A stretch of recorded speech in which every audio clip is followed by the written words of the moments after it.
Hello, Dental A Team listeners. This is Kiera Dent, and I just wanted to say thank you so much for being part of my Dental A Team family. I seriously love doing this podcast. I thought I was going to hate it, and I love it. I love it so much because I get to connect with you. I get to hear how this podcast is helping you and your practice be better.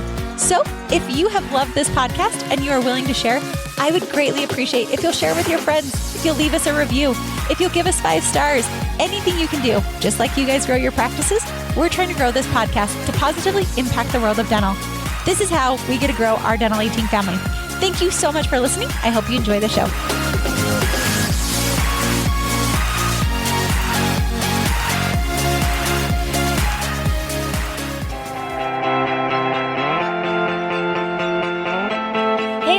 Welcome to the Dental A Team podcast. We're your hosts, Kiera Dent and Dr. Mark Costas. Mark and I had this crazy idea that maybe we could combine a dentist and a team member's perspective because let's face it, dentistry can be a challenging profession with those two perspectives. And Dental A Team podcast was created. I'm a practicing dentist, a multiple practice owner, a dental performance coach, and the founder of the Dental Success Institute. I've been a dental assistant, treatment coordinator, scheduler, biller, office manager, current practice owner, and international dental consultant. Mark and I don't just understand you, we are you. Our goal is to positively impact the world of dentistry by sharing our lessons learned from the road in hundreds of dental offices. 2 perspectives, 1 mission, to help dental professionals reach their full potential. Welcome to the Dental A Team podcast.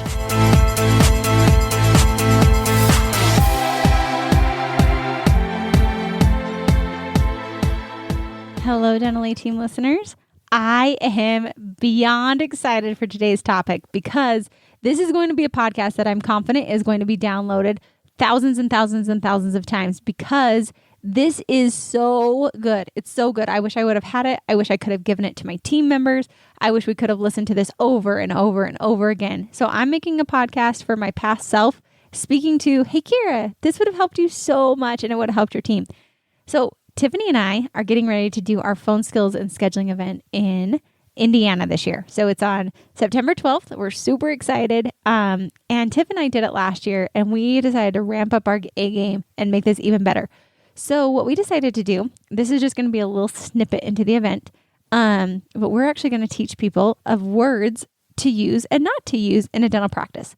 Because like I said before, words create worlds. You get the power. Your words can literally create the power of what life you have.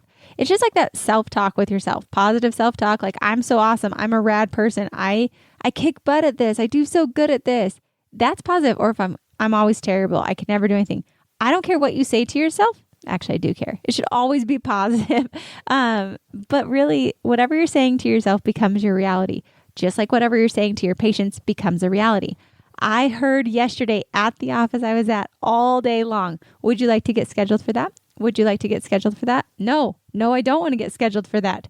If you say, let's get you scheduled, beautiful. Guess what? They say yes. Okay, let's get you scheduled. If you give me the option, you've just created a world where I can tell you no. And everyone out there, do we get broken up with?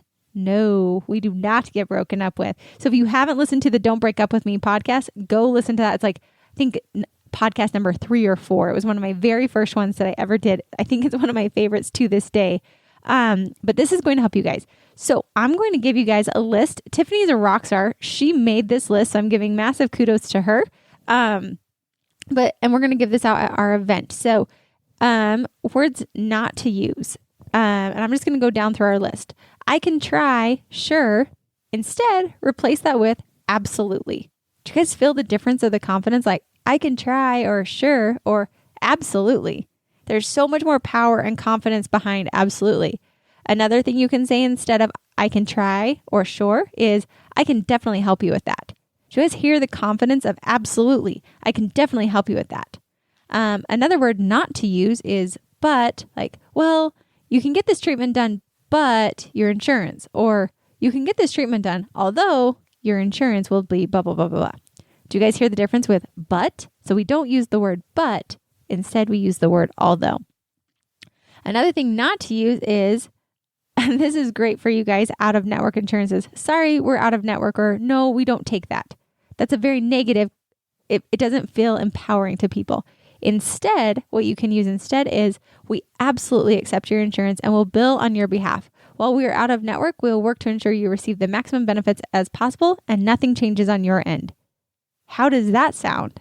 It's way more empowering. It feels like easy peasy. I can do this as a patient. Another one for you guys not to use is, no, I can't get you in at that time you've requested. Or, well, I can try. Instead, let's say, let's slide you into this spot that's available. And what I'll do is I'll put you on our ASAP list. If we get a change and I can accommodate, insert the date that they want, you're going to be at the top of the list. This way, you know for sure you'll at least be seen on this date. Done and done. When they're like, can I get a Wednesday? No, I can't do that. Like, let's actually just slide you into this spot. And if the Wednesday opens up, you'll be the top of the list that I can put you in on. But this way, we at least have you reserved in the schedule. Do you guys hear how much more positive that is? Okay, so another one for you guys. I hope you're loving this. I hear this all the time in a practice, so I can't even wait to tell you this one. So they're coming up to schedule and they say, so Kiera, what time do you want to come in? Oh, hallelujah. You just gave them the whole, you have no cards to play on this. You opened up the floodgates. They're going to come. You have no idea what to do at this point. Instead, they say, there's two different ways. Is there a day or time that typically works best with your schedule? Or you can also say, do you prefer mornings or afternoons? Or you can just say, you know what? Let's get you scheduled. I have Wednesday at 3 p.m. Instead of saying what time do you want to come in, be proactive, guys. You saw what time they came in today. Odds are they're probably going to have a similar schedule another day. Look for that same time. And also look at your schedule to see which days are the lowest production, depending upon, or the highest production, depending upon the procedure you're scheduling, and get them in at those times and make them feel like $1,000,000. That's the whole idea behind this whole podcast is you can get people to do exactly what you want them to do. You just have to be a word ninja, make them feel like $1,000,000, and really just be confident with it. Okay, so the next one, here it is. Would you like to schedule this? Would you like to get this scheduled? Instead, let's replace that with, do you have any schedule restrictions I should avoid when looking for an appointment in the next 2 weeks? Or you can say, let's get this scheduled. It looks like I've got Wednesday or Thursday. Which day works best for you?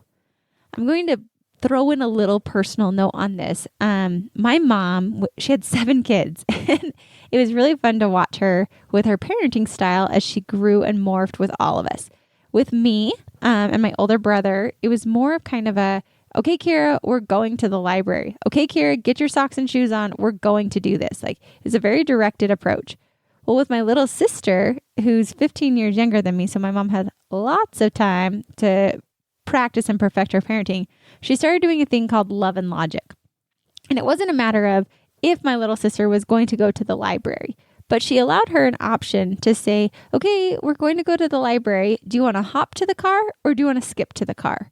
So my little sister had power behind, she could make a choice. She didn't have the choice of going to the library or not, but she had the choice of how to get there.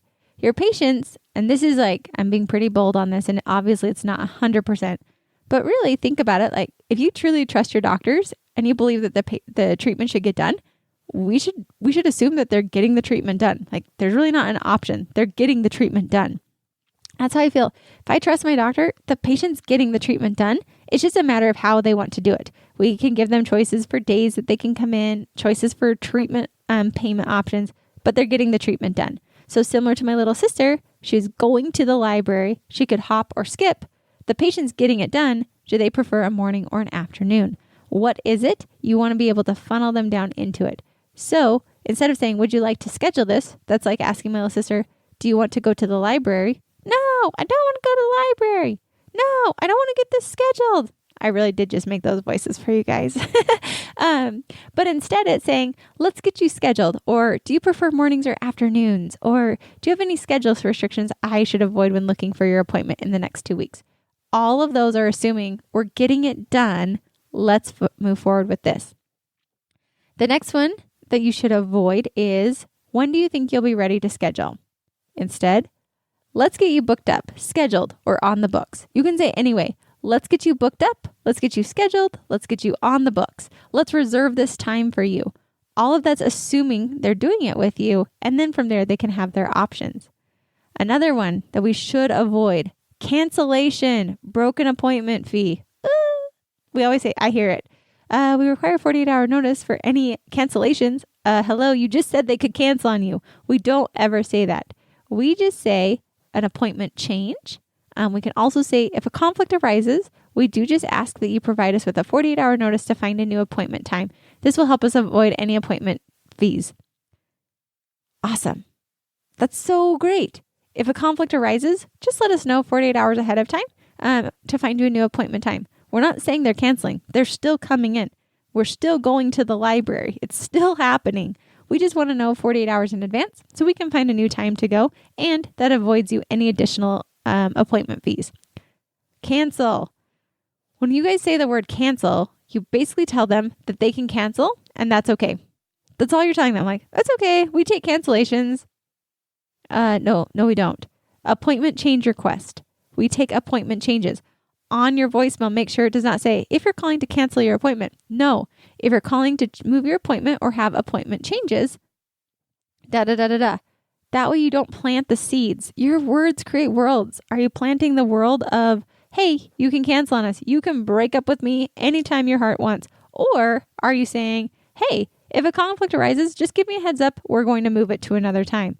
This way they know appointment changes. We're just going to change it. We're not going to cancel it. We're just going to change it. And it's crazy, guys, the psychology behind this, the little nuances of these small little words that don't seem like they're a big deal. They're huge.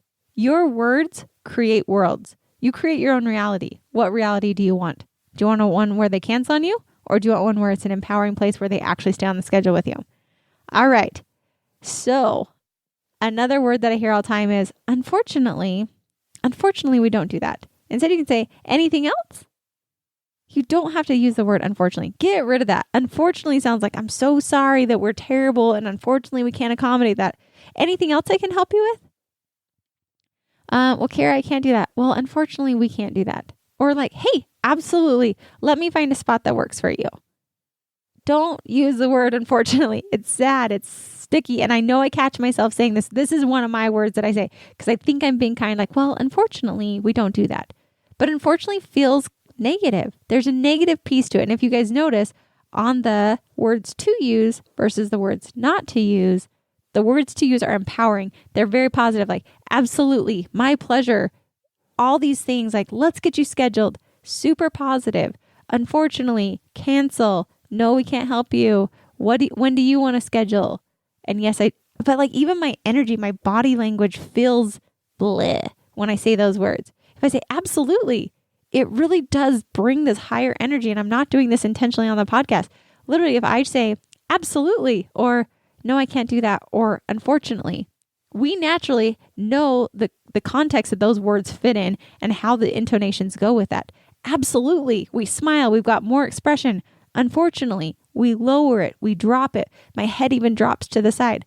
Absolutely, I've got this energy, my eyes get wider. So those two things, even on the phone, people can feel that. You guys can hear that on the podcast. This is called leveling up. Tiff and I call it leveling up. You've got to flow into these, and using these empowering words help you to level up in a way that makes it more positive for your patients. They have a better experience. They're happier. They leave happier. They do what you want them to do, but they feel like $1,000,000. It's awesome. Okay, here's the last one for you guys. You're maxed out on benefits, so everything after this will be completely out of pocket. Oh, fantastic. High five. I feel like $1,000,000. I don't want to do anything else. Wait till next year, right? That's what people feel when they hear that. So instead you can say, your out of pocket will be blank. Although your insurance has paid their yearly allotment, you're still getting a nice discount just because you have insurance. I had another office, guys. They didn't even talk about insurance. They just said, okay, so your total is going to be this. And I was like, why don't you guys talk about insurance? They're like, we don't want them to. We'll bill their insurance for them, but end all be all, they're paying for it. And that's what we assume.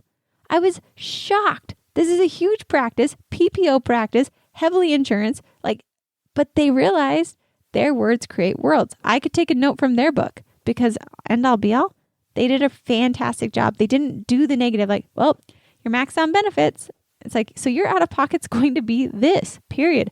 Why do they have to know that they're maxed on benefits and that, guess what, you're no longer getting a discount or a coupon or your insurance isn't helping out? Guess what? Insurance doesn't help out from day one of insurance. So why are we even putting this negative context out there for them? There's no reason to do it. So I hope you guys listen to this, replay it. Hear it, practice it, catch yourself, like buzz yourself, like, oh, I just said unfortunately. Oh, I said, do you want to schedule? Oh, like replace those with the positive empowering words. Absolutely. Let's get you scheduled for this. Appointment changes, all those things. That wasn't my normal vernacular, guys. I did not used to speak this way. I did not talk this way when I very first started out. This has been trained. I have worked hard to learn these words, and I'm sure you guys have some. So share them, send them on over to us. We'd love to hear. Pop on our Facebook page, comment on this podcast, let other people know the words that you use that you found that really help you out. If any of you want this sheet that we've created for you, that we're going to be sharing at our phone skills and scheduling event, let me know. I'm happy to share it with you because I'm a visual. So I love to see words that I should be using and words to avoid. That's really going to help you have a distinction. So that way you guys can really start to use empowering words to create the world of yeses in your practice versus a world of no's. I think about Southwest. Southwest says, in a world of no's, we're a plane of yes. And I love it because they're branding that, guess what? The rest of the world tells you no, we say yes. We say you get 2 free bags. We say you get your own seat. It doesn't matter. There are no assigned seats on here. So it's first come, first serve. So you can get that front of the row thing. We give peanuts and snacks. They're on us. We give free drinks. We're a world of yes. No, they're not giving you massive champagne and Biscoff cookies and all the fancy schmance. That's not their style. They want to say yes to you as often as possible. And I love their model. You guys might have your own opinions about it. That's totally cool. I love Southwest because I feel that their model is to say yes to you as often as possible. Every time I call in, they will tell me yes as often as possible because their model is that we're a world of yes. I try to live in that. Say yes as often as possible. People love to hear yes. They love to hear solutions because I believe that there's always a solution. And if I use my words the correct way and I use them in the best way and I'm constantly working and innovating on that, I'm going to have worlds that are they surround me with yeses. People say yes to me consistently because I believe every person will say yes to me. And guess what? They don't. They all don't say yes to me. But if I go in with that mindset and I'm thinking, absolutely, 100%, like, let's do this. Let's get this done. I've got that model, that mindset, because I know there's always a solution. My world becomes a world of yes, as opposed to a world of no. So what world do you guys want? Use these words, ladies and gentlemen. They will help you. Doctors, use these when you're scheduling. Assistants, hygienists, everybody in there. Use these words. Pay attention. See what happens. Let me know. And I will catch you guys next time on the Dental 18 podcast. And that wraps it up for another episode of the Dental 18 podcast. Thank you so much for listening, and we'll talk to you next time.